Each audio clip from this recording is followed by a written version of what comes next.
Ano ba ang hakbang na susunod ngayon na disciple na kayo, naturuan na kayo ng lahat ng, for sure, most of you are, kagaya lang namin ni Kuya na paggumag pa lang sa pananampalataya. Ito bata si Pastor. Most of you are being discipled for years ago.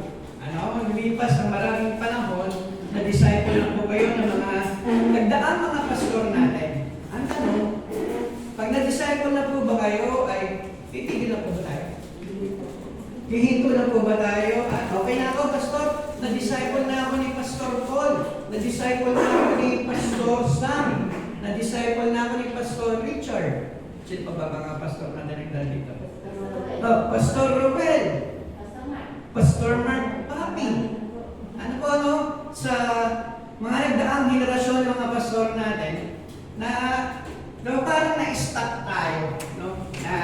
Bakit after ma-disciple natin, parang, alam ko na yan, Pastor, kaya naman, may ganun na pagdadaanan tayo. Itong training na ito ay parte po ng aming pinag-aaralan na subject na Designing for High Impact Training. So we need to formulate o design a curriculum na angkop sa kultura ng ating simbahan, angkop sa sistema ng ating simbahan, at angkop sa konteksto ng ating simbahan. So, thank you po sa ating buting mga pastor, natin kina Pastor Jack, kina Pastora Shine, for allowing me to conduct this training. Thank you po sa inyong mga leaders ng ating simbahan dito po sa Santa Maria Beslero Church sa paglaan po ng maikling panahon para sa pagsasanay na ito. Muli, magandang hapon po sa bawat isa at welcome po sa ating maikling training sa araw na ito. Pakibasa na po ng malakas yung ating paksa. 1, 2, 3, go. Disciples, leaders, leading the leaders to Ayan. So, ayan po yung pangagad ng ating training. So, yung clicker, sige, pakikita ka lang.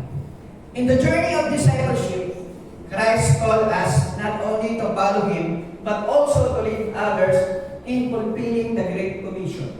So, nung nakilala natin ang ating Panginoong Kristo, hindi na niya tayo basta tinawag lang ng walang purpose. Yung pagkakatawag sa atin ng Panginoon, may purpose po yun na para tayo ay makapag-live ng others. So, malinaw na sinasabi dyan sa unang statement natin kapag na-disciple tayo, hindi pa po tapos ang boxing. Meron pa ho tayong inihahanda ho tayo para tayo ay makapag-akay ng iba nang sa gayon sila man din ay may disipulo at maging leader po ng ating iglesia sa bilang pagtupad sa Great Commission. The next would be from disciple to leader, equipping leaders for the journey from follower to influencer. Ito po ay makakatulong na ma-transition po ang bawat isa sa atin na maging leader sa iba't ibang kaparaanan sa ating simbahan upang ma-advance natin yung kaharian ng Panginoon. So, pero tayo konting activity.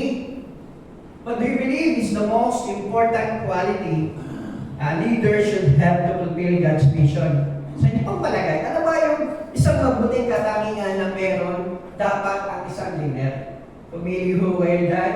Ang mapipili nyo po ba ay number 1?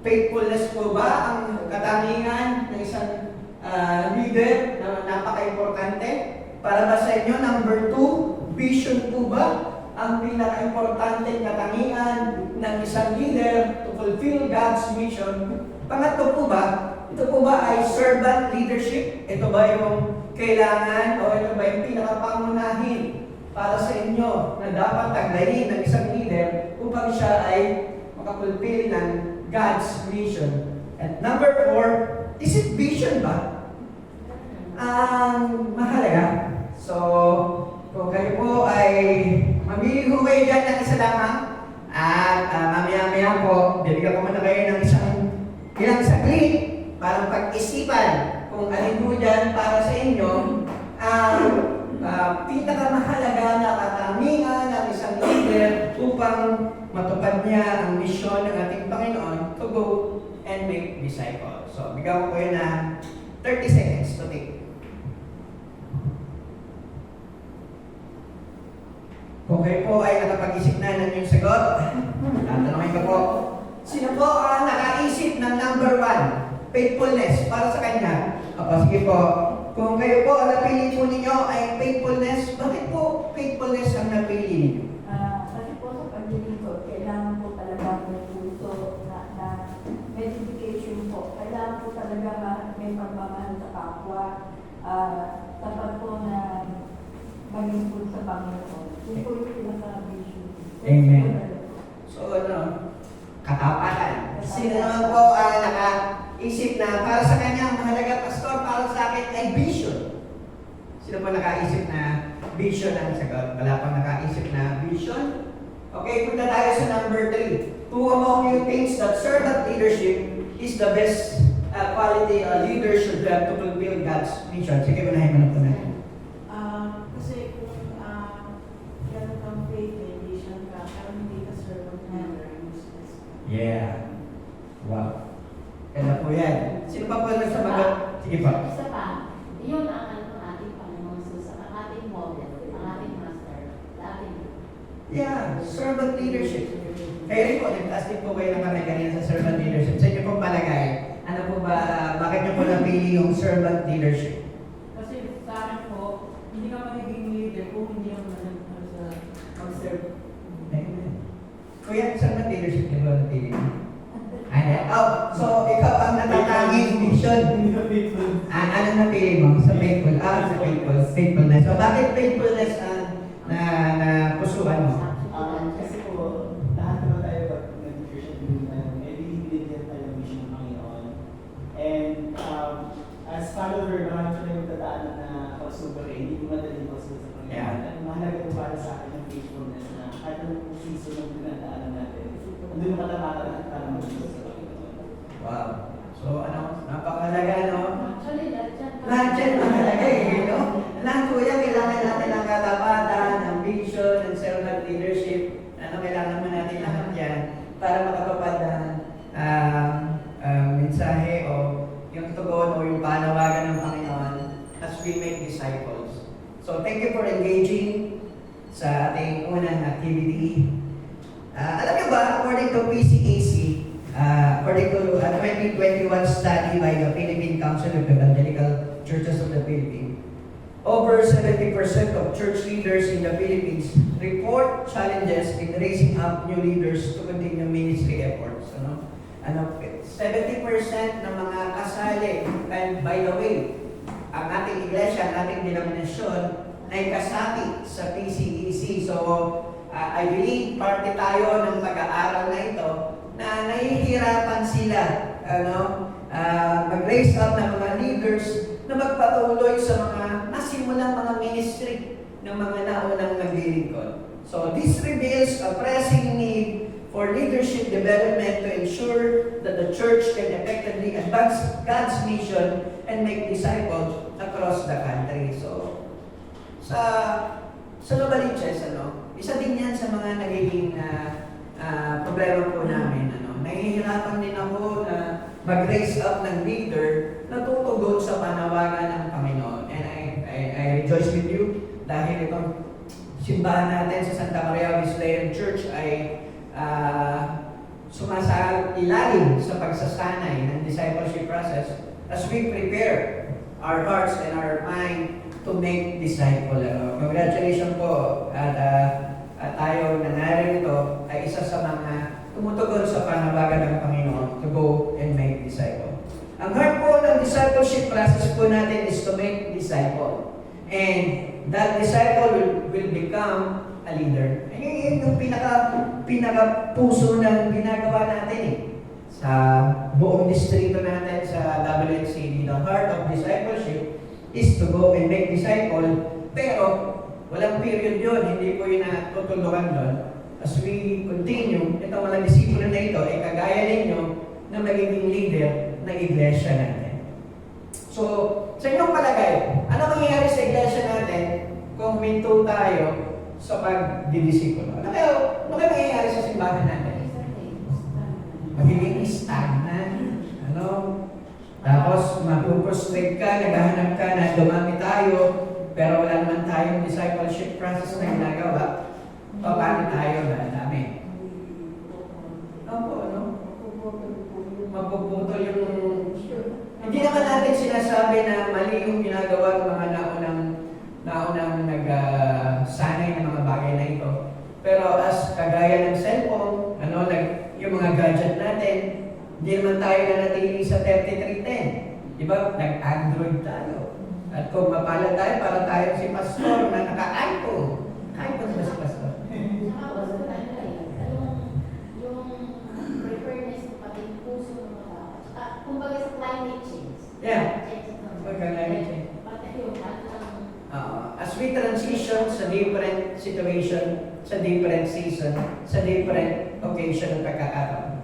Gayon din po, nababago din po yung proseso ng pag-win natin ng soul sa Panginoon. Siguro, ng mga panahon ngayon, evangelism yung word na ginagamit nila. Nowadays, ang ginagamit ng word natin is a discipleship process. So, ito po yung graphic organizer. Ito yung pag-aaralan natin mainly sa short given time. This is the framework of our study for this afternoon. So, pag-aaralan natin spiritual foundation for leadership in order for us to magkaroon ng transition sa pagiging disipulo, sa patungong pagiging leader. Pag-aaralan natin yung bagay, yung spiritual foundation for leadership development. Dalawang pagsasanay po yung pag-uusapan natin, building a strong discipleship foundation. Ang mga ito ay makakapag-cultivate a deep relationship with Christ. At doon sa kabilang sangay, growing in spiritual maturity. So, mapag-aaralan natin under cultivating a deep relationship with Christ, developing personal devotion and prayer life. Pangalawa, understanding and living out biblical teachings. Under growing in spiritual maturity, ang pag-uusapan natin yan, cultivating the fruits of the Spirit, practicing faithfulness and integrity in daily life. Pero sa hapong ito, dito lang tayo muna sa may cultivating a deep relationship with Christ. And someday, if the Lord permits me na makabalik po dito, isunod po natin yung sa bandang kanan. So now let us explore the spiritual foundation of leadership and how our relationship with Christ shapes our ability to lead others and to lead effectively. Ngayon po, explore natin how to move from being followers to leaders who influence others, focusing on the importance of personal devotion and leadership vision. Tanong, next slide please. Sa iyo pong palagay, gaano po ka-importante ang personal devotion sa isang mananampalataya? Napakahalaga. Ano po ba na-experience ninyo ba pag personal devotion po tayo? Ano bang nakukuha mo po yan? Wala po yung peace and yung presence ng Lord. Talagang pag nasimulan mo sa umaga yung devotion, magsiset mo yung tone na throughout the day magiging mapayapa ka na. Not unless magbigay mo ng devotion, di ba talaga yun? Madali kang ma-atake ng tao. Ako po personal experience, pag di ako pag-personal devotion, parang ang laki ng nawawala sa akin. Parang kulang yung araw. Tama po ba yan? Opo Kung paano natin kailangan kumain ng physical food, yun din yung ginagawa ng ganyang kahalaga yung personal devotion sa atin bilang mananampalataya ng ating Panginoon. No? Let's talk about spiritual foundation of leadership. So, ang pinakasusi upang tayo po ay magkaroon ng matibay na spiritual na foundation ay bantayan po natin yung laman ng ating mga puso. And that is why Proverbs chapter 4:23 reminded us. Sabi sa Proverbs chapter 4 verse 23, pakibasa nga po yan malakas. Above all else, guard your heart for everything you do flows from it. Yan. So, upang tayo ay magkaroon ng matibay na ano ba yung pinaka-pundasyon ng faith natin, di ba? Laging sinasabi ng Lord, yung heart natin is the foundation of our faith in Him. So, nire-remind tayo para magkaroon tayo, ito yung humuhukay di ba? Bago po itayo itong structure ng simbahan natin, nag-layout sila, and then, humukay ng pundasyon. So, yung pinakalupa na pinagtayuan ng pundasyon ng iglesia nito ay maihahalin tulad sa puso natin na siya pinakalupa ng pagtatayuan ng pundasyon natin. So, we are reminded to guard our hearts. Why? For everything you do flows from it. So, to build a strong foundation, we must cultivate a deep relationship with Christ. Yan. So, upang tayo ay magkaroon na matibay na pundasyon, i-cultivate natin yung malalim na relasyon natin sa ating Panginoon. So, how can we do that? Ang mabisat makapagpalalim at makakapagpatibay ng ating relasyon sa ating Diyos is what? O, di ba? Yan din po yung sinasabi natin sa discipleship process natin eh. Yan yung number 1 na nire-remind sa atin ng mga pastor po natin. We should make our devotion. Nagbababa si Pastor Chappie ng monthly devotion card. Chine-check yung mga devotion natin. Yung mga OPC leader. Sino po dito yung mga OPC leader? O, yung mga OPC leader natin, di ba? Nagkakaroon tayo ng personal devotion, tapos nagpe-prayer tayo, tapos tinatanong natin yung mga member ng OPC leader natin, nag-devotion na ba kayo? Nanalangin ba kayo? So, yan ang mabisang makakapagpalalim at makakapagpatibay ng ating relasyon sa ating Diyos sa pamamagitan ng personal devotion at panalangin. So, a leader's spiritual foundation begins with their relationship with Christ. So, sa buhay mag-asawa, ano ba nakakapagpalalim ng inyong samahan? So, mga may asawa po. Ate Baby, ano po ba nagpalalim ng inyong samahan ni Kuya Andy? Yung komunikasyon. Ganyan din eh. Ganyan din eh, no? Yung form na, yung personal devotion natin and prayer, it's our way of communicating to God. So, kapag hindi ka mo siya hinahanap araw-araw sa buhay mo, paano mo mapapatibay yung spiritual foundation mo? Na siyang, alam naman natin, the strength of our foundation is nakadepende sa Diyos. So, napakahalaga sa atin na ang source ng ating fondasyon ay kailangan ng personal devotion and prayer. Kung ikaw ay may matibay na fondasyon sa iyong relasyon sa ating Diyos, you will benefit from it. And number 1 benefits is strengthens your relationship with Christ. Kagaya nga ng sinasabi ni Kuya kanina, na kapag hindi ka ng devotion, parang ang hina-hina mo, ang dali mong atakihin, ang init ng ulo mo. Ngayon, kapag ikaw ay ng devotion, ang benepisyo pala nito, mapapalakas ka na makapag-isip ka, makapagsalita ka ng tama. So, yun pala yung benepisyo niyan. Pangalawang benepisyo niyan, helps you make wise, God-centered decision. So, di ba? May mga panahon na pagkakataon na natutokso tayong gumawa ng mali. No, parang, di ba yung lagi sinasabi ng mga pastor natin, ng mga teacher, Pastor, may bumubulong sa akin sa kaliwa na gumawa ng mali. Pastor, may bumubulong sa akin sa kanan na gumawa ng tama. Pero kung nag-devotion ka, maliliwanagan ka na ang magiging desisyon mo ay laging nakaugnay sa nais at plano ng Diyos sa buhay mo. So, pangatlo, benepisyo ng pagdi-devotion, prepares your heart to serve others with humility and grace. Alam niyo dun sa IJSL, yung mga teacher namin, yung mga doctorate degree, hindi sila nagpapatawag ng sir, doktor, ate, kuya lang po ang tawag nila. No? Nagpapakita sila na nakakapag-serve sila sa amin, nakakapag-teach sila sa amin with humility. Gayun din sana tayo, no? As we cultivate a deeper relationship with Christ, as we become part of the leadership of this church, sana lagi tayo maglingkod ng may humility and grace. Opo. Fourth, increase spiritual maturity and discernment. So ito pa yung magandang benepisyo sa personal devotion natin. Napapa-increase niya yung spiritual maturity natin and discernment po natin. So, bigaw kayo lang mga 1 minuto to reflect, time for reflection, 1 minute only. How would you describe your relationship with Christ now? Kamusta po ba yung relasyon niyo sa Panginoon ngayon, sa araw na yun? Are you feeling close to Him Or do you feel distant at times? Take a minute to think about this. Yung relasyon mo ba sa Panginoon, malayo o malapit?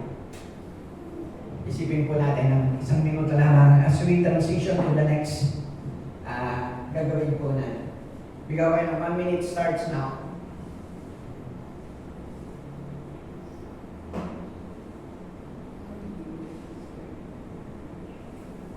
Praise God. To wrap up our mini lecture, yung una nating puntos na pinag-usapan, we will now transition into an interactive task. Meron tayong task. Pakipindot mo nga yung next slide ko yan. That will help us to apply these spiritual foundations to our leadership practices. Tanong, pakipicture ka nga po kasi lilipat ko mamaya yan. Can you take a picture of that question? How do personal devotion and prayer practices contributes to your spiritual growth and enhances your ability to lead effectively in God's mission? So, paano nakakatulong yung personal devotion ninyo sa inyong spiritual growth at i-enhance yung kakayahan ninyo na makapag-lead effectively in God's mission? I-apply na lang natin yan sa OPC. Yung pag-personal devotion ninyo during sa pag-lead ninyo sa OPC, paano ito nakakatulong para ma-lead ninyo yung mga member ninyo sa OPC? So, paano kaya nakakatulong yung personal devotion and prayer that contribute to your spiritual growth? Dalawang bagay nakakapag-contribute ito sa personal, sa spiritual growth mo. Ngayon, nakakapag-encourage ka ng iba na magkaroon din ng spiritual na paglago. Next would be, in line with that question, write down specific ways you can deepen these habits to better align with your role as a leader. Sige nga po, kung kayo po ay may mga naisip o na-experience na mga nakatulong sa inyong spiritual growth dahil sa personal devotion and prayer time, at ito ang nagagamit ninyo sa pag-lead sa iba, sumulat po kayo sa inyong mga notebook na mga na-experience ninyo, mga specific ways you can see these habits to better align with your role as a leader. Kung di man kayo OPC leader, yung inyong pangunguna sa ibang gawain sa inyong tahanan, sa inyong mga anak, sa inyong mga kaibigan, na kayo ay ginagamit ng Panginoon as their spiritual leader. So, maglagay na kayo ng mga bagay that you can deepen these habits to better align with your role as a leader. So, bigyan ko kayo ng mga 4 minutes na magsulat ng mga bagay na yan. Sige.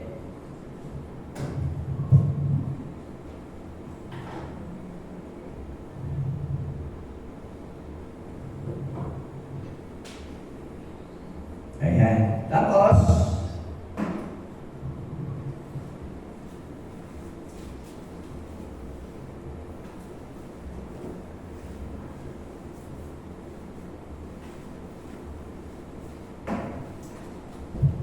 sa akin personally, yung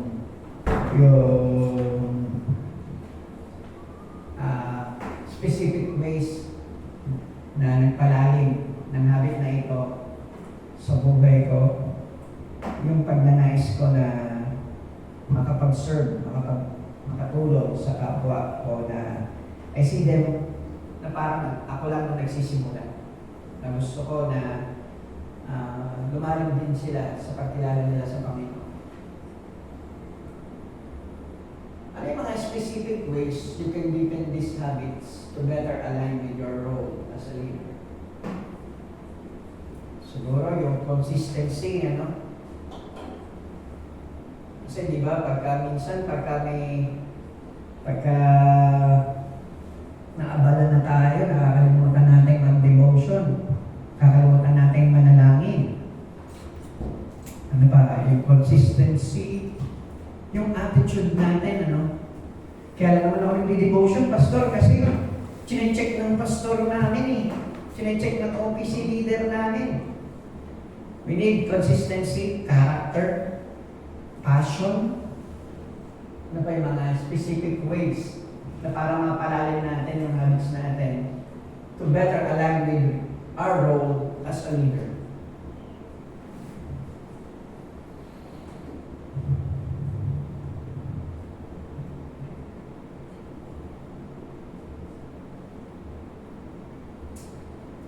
Ayan. Siguro, itong table na ito, bigyan ko po kayo ng sharing time. Punta tayo sa next slide. Ayan. As you reflect, think about how strengthening these practices can positively impact your ability to lead others in fulfilling the Great Commission. So yung mga sinulat po ninyo dyan sa inyong mga table, ay sa inyong mga notebook, i-share nyo po dyan sa mga kasama ninyo sa table na itong mga bagay na sinulat ko ay nakatulong sa spiritual growth ko and as my role bilang leader. So as you reflect, think about how strengthening these practices can positively impact your ability to lead others in fulfilling the Great Commission. Yung mga sinulat po ninyo, i-share nyo po sa inyong mga kasama sa inyong mga table. Unahin magpayan yan. Dalawa-dalawa na lang po. Ito, kayong tatlo pa yan. Mag-share kayo. Ano ba yung mga sinulat mo na nagpalakas sa'yo sa iyong pag-lead sa iba, sa pagtupad sa Great Commission?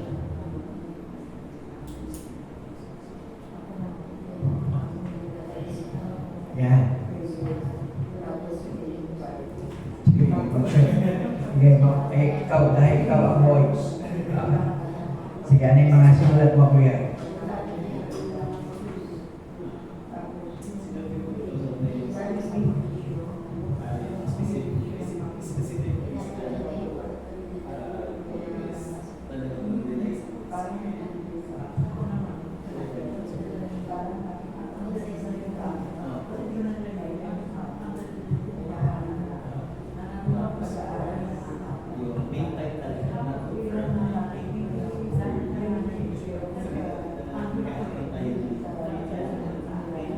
Yan. Yan. Lahat po dapat makapag-share.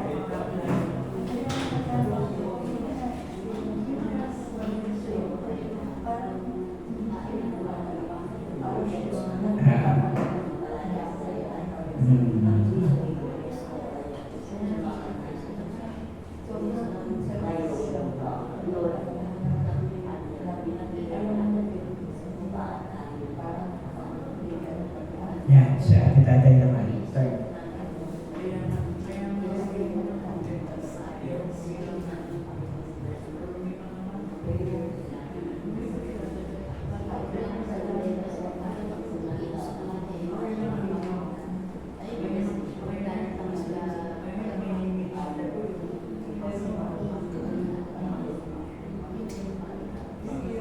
Yan.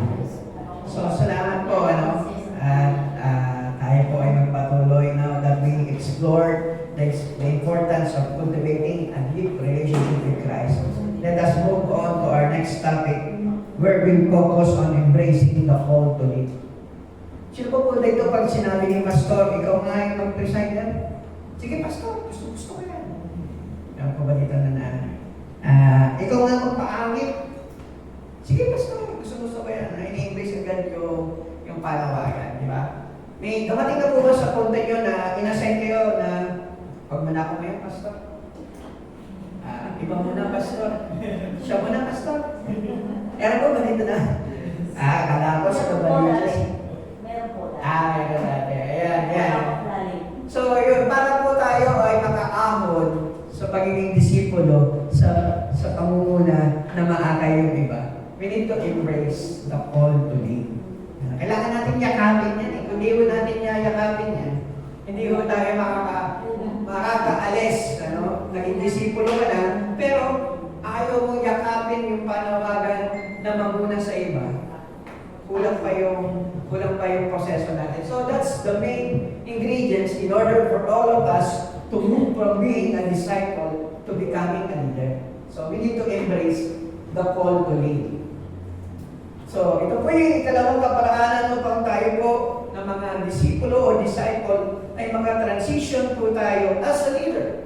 We need to embrace the call to lead. Kailangan po natin maunawaan na may panawagan ng ating Panginoong Jesus to lead others Diba? Ang sabi niya sa Bible, the harvest is plentiful, but the workers are few. Bakit kaya? Naisip ko lang, bakit? Nahinto kasi, na walang nag-embrace na mag-lead sa iba, na mag-akay ng iba. Kaya ang dami, walang problema sa aanihin. Ang problema, yung sa mga magagawa.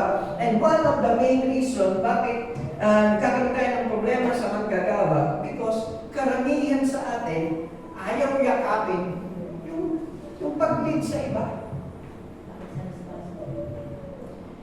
Kailangan mo natin maunawaan yung dalawang bagay upang maakap natin ang panawagan na mag-lead sa iba. Una, leadership as a divine calling. Leadership, ito po ay isang divine calling. Yung manguna sa iba para makilala ang Panginoon at makapag-akay sila ng iba.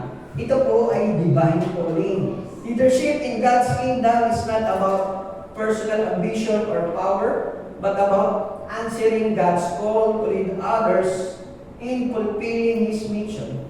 Tayo po na mga Kristiyano is called to a unique role in God's work, and leadership is about empowering others to follow Christ and make disciples. So, tingnan natin yung ilan scriptural example sinasabi sa Bible. Gamitin na natin si Moses was called by God to lead the Israelites out of Egypt in Exodus chapter 3, 10 to 12. Yung divine calling.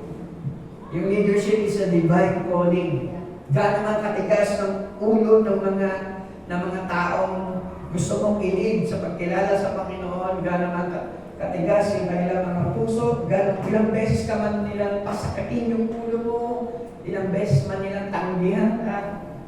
You have a divine call from the Lord to lead him or her, just like Moses. And despite his initial doubts, God equipped him to lead and fulfill his purpose. Ikalawang kaparaanan to embrace God's call in our life, develop characteristic of a God-centered leader. Kailangan natin i-develop yan. Magkaroon tayo ng ganyang character, a God-centered leader. We need to be, kagaya mga pinagpilian natin kanina, develop a character of servant leadership. Napakahalaga yan, na ito yung maging God-centered natin. Ano sabi sa Bible? Why Jesus came on earth? He came to? Ayan. Amen. So, servant leadership, si Jesus, ipunta siya rito not to be served. Yeah. Leading with humility and serving others, makikita natin yan sa Mark chapter 10, 43 to 45. But to the interest of time, we will not going to open our Bible in Mark chapter 10, 43 to 45. But, so pag-uwi po ninyo, buksan po ninyo yung mga Biblia sa Mark 10, 43 to 45. Faithful to God's calling. So, di ba, yung maraming mga leaders, bakit they failed in their leadership? Ano nangyari sa kanila? Hindi na sila nakalimutan na nilang maging tapat sa kanilang sinumpaang pagkakatawag sa kanilang Panginoon. Faithful to God's calling. Trusting in God's plan even when facing challenges. Sa Tamaraya Wesleyan leader, kaya niyo po hubang magtiwala sa Panginoon sa kabila ng maraming katanungan sa buhay, may personal na pinagdadaanan sa buhay, may problema sa trabaho, problema sa pamilya, personal matters, pressure arises in your life, can you still, kaya nyo pa rin po bang magtiwala sa Panginoon? Amen. Visionary leadership. Yan yung mga dapat natin kailangan. Having a clear vision that aligns with God's mission and inspire others. Bakit ko ba ginagawa ang bagay na ito? Bakit ba ako tumutugon sa panawagan ng Panginoon? Ano ba yung nabibisyon mo? Ano ba yung gusto mong mangyari? So, dapat tayo sa reflection time. Pag-isipan niyo po ito in a split, go 1 minute. Take a minute to reflect quietly Then turn to a partner and briefly share how you felt when you first sensed God's call on your life to lead. How does that calling shape your leadership today? So, bibigyan ko kayo mamaya ng isang minuto. Habang binabasa niyo po yung tanong na ito, ganun na lang po ulit, partner nyo kanina, kayo po ulit tatlo, turn to a partner and briefly share how you felt when you first sensed. Ano yung naramdaman ninyo nung una yung naramdaman yung panawagan ng Panginoon sa buhay ninyo na mag-lead ng iba? Yan. So, may follow-up question. How does that calling shape your leadership today? Yan, sige.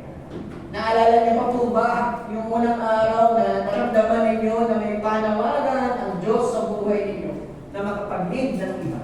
At nung naramdaman ninyo yan, paano ito nakatulong sa inyong personal role as a leader in our church today? Bigyan ko kayo ng tigli, 2 minuto na para mahaba. Or 3 minutes. Sige, kasi tatlo sila. Tigwa 1 minute bawat isa. Kahit ko lang sa isang pag-ulas ng Palestine, doon naman nagkaroon ng desire, awareness. So, isa ka lang ng Palestine. Pero wala po akong kasi nakawin mo siya. Nakawin sa pero yung desire na magpatuloy sa nandun. Kaya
Ayan.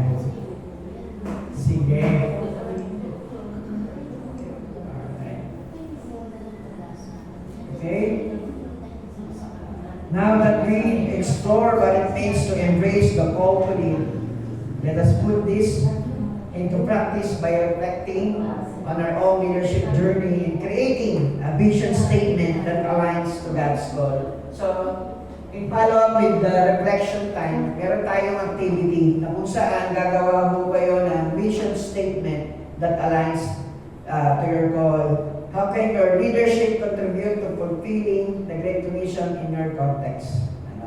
Paano yung sa ganyang edad, sa ganyang katayuan, sa inyong kaparaanan, paano po kayo makakapag-lead, makakapag-contribute sa pag-fulfill ng Great Commission, lalo na dito sa simbahan natin as leader of this church. May cellphone pa naman, kahit hindi na tayo wala na tayong ganong lakas para sadyain sila personal. We can call them. We could, lahat naman tayo, may cellphone nowadays. Hindi naman nire-require ng 24 oras natin silang tawagan. So, how can your leadership contribute to fulfilling the Great Commission in your context? So, we are a leader in this church. Pangalawa, reflect on the Great Commission and write a simple leadership vision statement that includes making disciples and sharing the gospel. Sumulat ko kayo ng maikling kaparaan. Ano ba yung gagawin ko para makapag-fulfill ako ng Great Commission ng ating Panginoon? Ano ba yung vision statement na dapat kong gawin?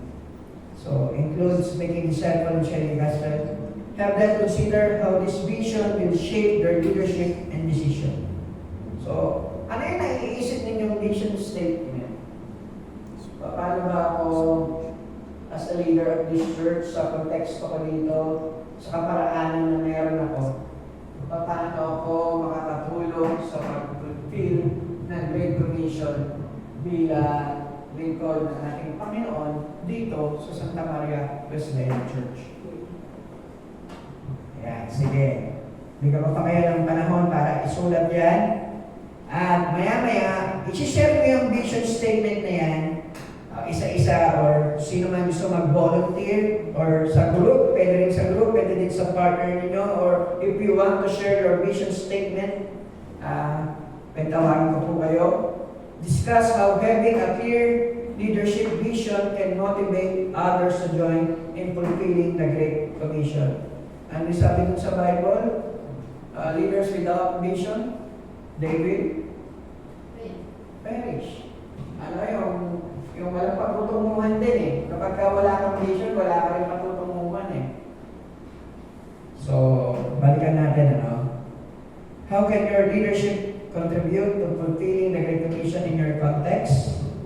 Reflect on the Great Commission and write a simple leadership vision statement that includes making disciples and sharing the gospel. Have them consider how this vision will shape their leadership and decision. Share their vision statements with a partner or in small groups. Discuss how having a clear leadership vision can motivate others to join in fulfilling the Great Commission and growing in faith. So, ano ba vision statement? Ano po ba yung vision statement ng simbahan natin? Ano ba yung vision statement natin? So, pwede natin i-align doon yung vision statement natin. If we know the vision statement of our church, pwede natin i-align doon yung vision statement natin. I envision to see my family, my whole family, my immediate family in serving Christ. I envision to see my best friend. May mga sino pa ba yung mga malalapit sa buhay ninyo na gusto niyong ilapit sa Panginoon?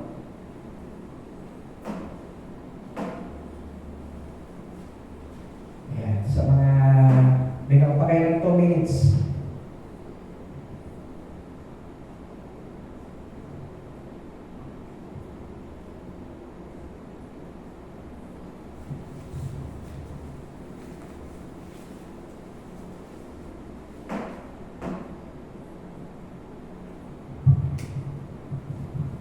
Yan.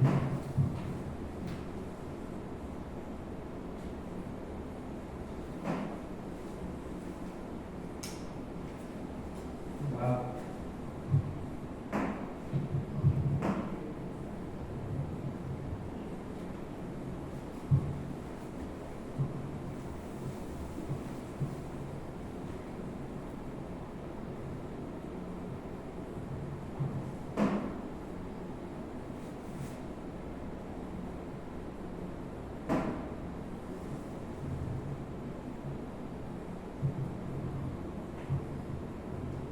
Ano ba yung vision statement natin? Personal vision statement natin.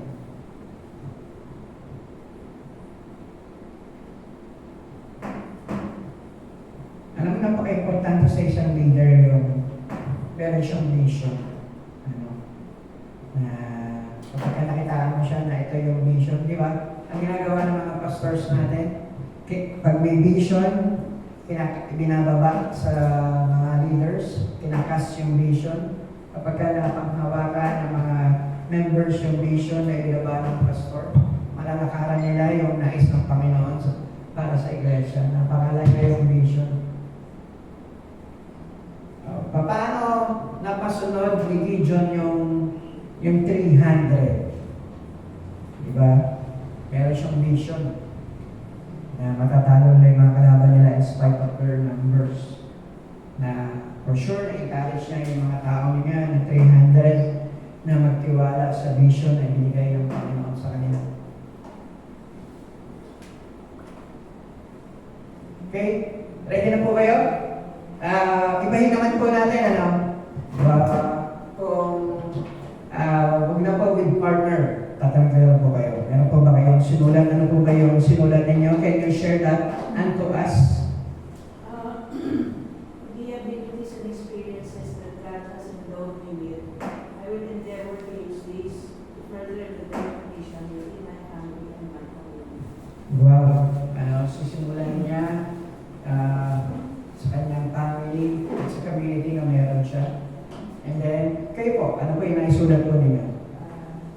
Una po yung prayer ng family, si-share ko po sa mga mahal sa buhay ko sa Panginoon. At naghahanap po ako na makapagdala ng kaluluwa sa paano ng ating family. Amen. Nanay, kayo po. At dapat mo maging focus ko sa mga gagawin mo. Opo. Bago ka mag-gusto ng gagawin mo. Kasi po sa akin lahat ng gusto ko lahat ng mga pamilya ko. First, kung ayaw, yung friends or friends. Yeah. Kung ayaw pa rin, pag-pray ko na lang sila para ang Panginoon ang gumawa ng panakal. Opo. Kayo po, nanay, ano pong sinulat ninyo?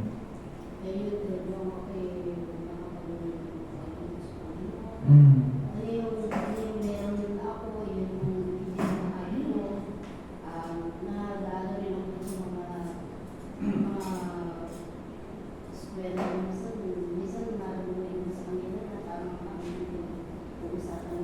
Mm. Kaya tutuloy ko sila doon sa ano kasi nakikita na didinig ko bakit yung mga tungkol sa tungkol, mga kakarelasyon, hindi nyo na ipabahad ko sa kanila, hindi ka lang sa kanila.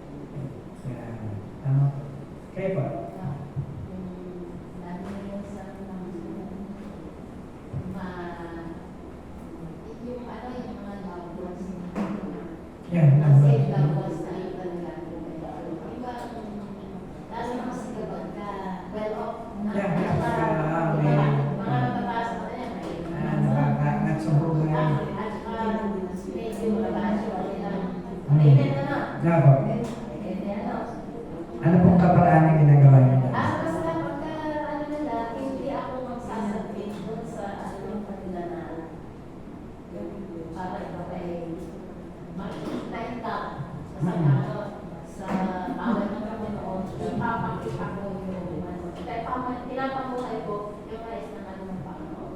Minsan hindi ka makapagsalita dahil hindi na ano pa. Pero kung makakaya at basta sa leading ng Spirit, ibinibigay ko yung punto na ano ng Panginoon at saan mo prayer. Kasi ang ano doon, yung tayo ang dapat malasahin Biblia. Yeah. Dahil ayaw nila makinig. Hmm. Di ayaw nila ano, pagka nga nagtag-text ka na naman sa anak ko, ito yung mga quotations ko.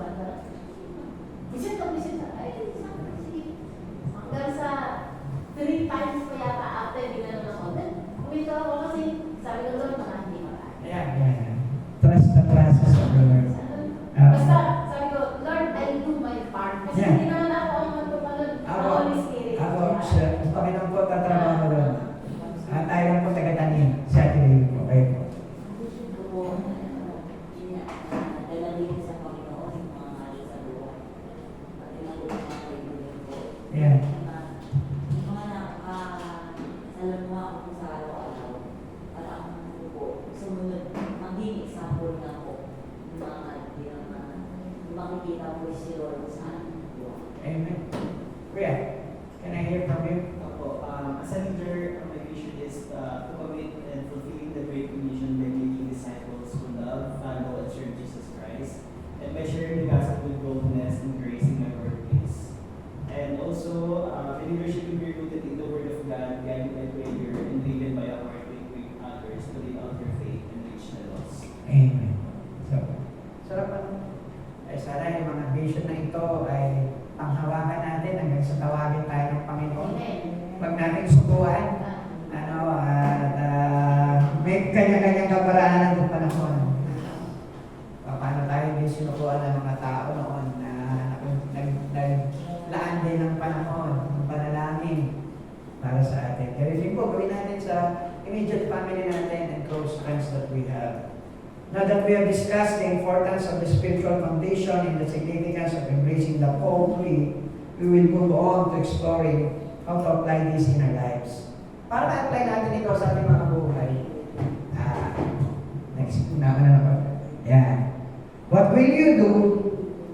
Ay, sige. Ako na lang. What is one specific action I can take this week to strengthen my relationship with Christ? Ano yung gagawin mo sa susunod na mga araw upang, ayan pala, take this week to strengthen your relationship with Christ, and another, to refine my leadership vision. Ano yung gagawin ko sa pagkatapos na itong pagsasanay na ito para mas lumalim pa, mapalakas pa, mapatibay pa yung aking relasyon sa aking Panginoon. And any other to refine my leadership vision. Sulit ulit sa papel para hindi ninyo malimutan itong mga naiisip po ninyo.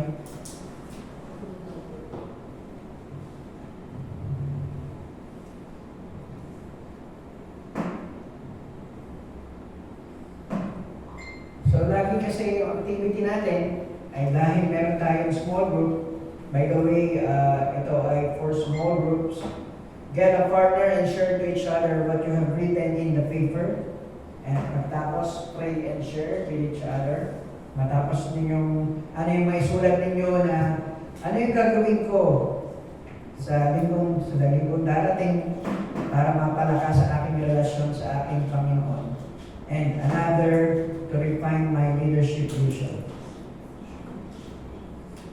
Another way to refine my leadership vision. Sulat po natin ito sa papel.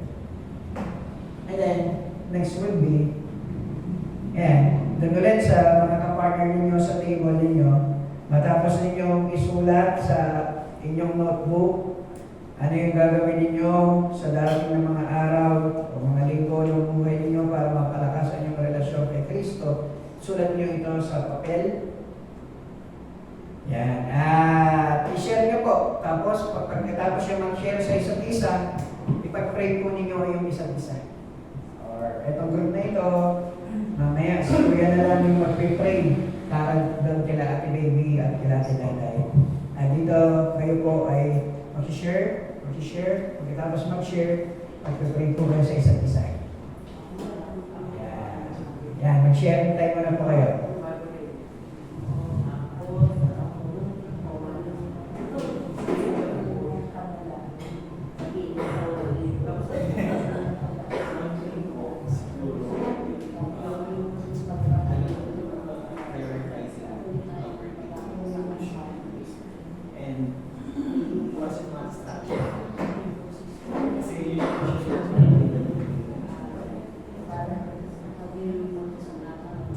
social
Personal devotion is crucial for spiritual growth and leadership. Napakahalaga po niyan. A consistent relationship with Christ strengthens your ability to lead with clarity and integrity. Secondly, clear leadership vision aligns with the Great Commission, guiding your actions toward disciples making and advancing God's mission. Thirdly, commit to action by making practical changes in your spiritual practices and leadership vision. You can grow as a leader and influence others in fulfilling the Great Commission. In order for us to move from being disciples to becoming leaders, we must prepare ourselves for the journey from followers to influencer by, sa paano paraan, number 1, we must build a strong spiritual foundation. We must embrace the call to lead to others. Mapagpalang hapon po sa bawat isa. At thank you po sa opportunity na makapaglingkod po sa inyo